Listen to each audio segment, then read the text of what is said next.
brought you by Silver Pumps and Motors. Top quality और consistent performance के लिए सिर्फ सिल्वर पंप्स नाम याद रखना. అండం పెట్టలేదు, దరఖాస్తు చేయలేదు, మీ ఎమ్మెల్యే అడగలేదు, ఎవరు అడగలేదు. కేసీఆర్ గారే ఆలోచించి అయితే రాయచూరుకో లేదా కర్నూలుకో పోయే దుస్థితి మా నడిగడ్డ బిడ్డకి ఎందుకు ఉండాలని చెప్పి 600 పడకల ప్రభుత్వ ఆసుపత్రిని గద్వాలలో పెట్టింది కేసీఆర్ కాదా?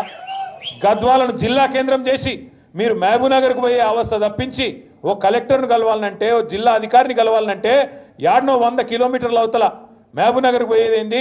మీ కాడికే ఒక ఐఏఎస్ అధికారిని ఐపీఎస్ అధికారిని తీసుకొచ్చి జిల్లా అధికారులను మీ నడిగడ్డలో మీ గద్వాలలో కూర్చోబెట్టింది కేసీఆర్ కాదా? ఎన్ని మారినాయి నాకు గుర్తుంది. సరిగ్గా 4-4.5 ఏళ్ల కిందట అనుకుంటా ఒకరోజు గద్వాలలో ఆ రోజు మేమందరం వచ్చినాం మంత్రులుగా, ఏదో అధికారిక కార్యక్రమానికి పోతుంటే తోవలో ఒక పత్తి చేను కనబడ్డది.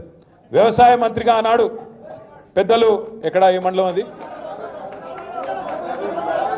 దరూరు మండలం కౌశిక్, నేను పార్ట్నర్షిప్ ఫర్మ్ స్టార్ట్ చేయడం బెస్టా, ప్రైవేట్ లిమిటెడ్ కంపెనీ స్టార్ట్ చేయడం బెస్టా? ఎందుకు అంత కన్ఫ్యూజన్? ఎక్స్పర్ట్ తో మాట్లాడు. ఎక్స్పర్టా? ఎలా? బాస్ వాలా బీ ద బాస్. చిన్నపాడు గ్రామం. ఆ గ్రామానికి ఆ రోజు వ్యవసాయ మంత్రిగా నిరంజన్ రెడ్డి గారు నేను అందరం మీద ప్రోగ్రాం మీద వచ్చినాం. పోతుంటే ఆడ పత్తి చేనుల చాలామంది కూలీలు కనబడ్డారు, రైతులు కనబడ్డారు. కనబడితే పలకరిద్దామని పోయి ఆడ కింద చాలా మంది లేడీస్ ఉండే, పలకరిద్దామని పోయినాం. చిన్నంపాడు గ్రామం, దరూరు మండలం. పోతే నాకు ఇంకా కూడా గుర్తున్నది ఆ సందర్భం. ఎందుకంటే పాలమూరు అంటేనే వలసల జిల్లా.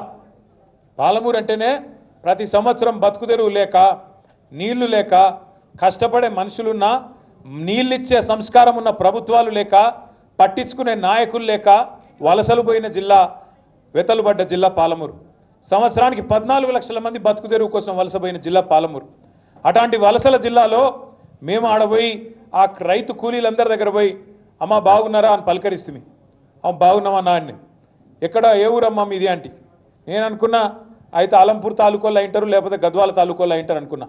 వాళ్ళు చెప్తలేరు మాకు, ఏ ముస్మిస్ నవ్వులు నవ్వుతున్నారు చెప్తలేరు మాకు. మేము పోయి అడిగితే ఇదేమబ్బా వీళ్ళు సిగ్గుపడుతున్నారని చెప్పి ఎక్కడమ్మా మీ ఊరు అని 2-3 సార్లు అడిగితే అలా నాకు నిజంగా ఆశ్చర్యం అనిపించింది, సంతోషం కూడా అనిపించింది.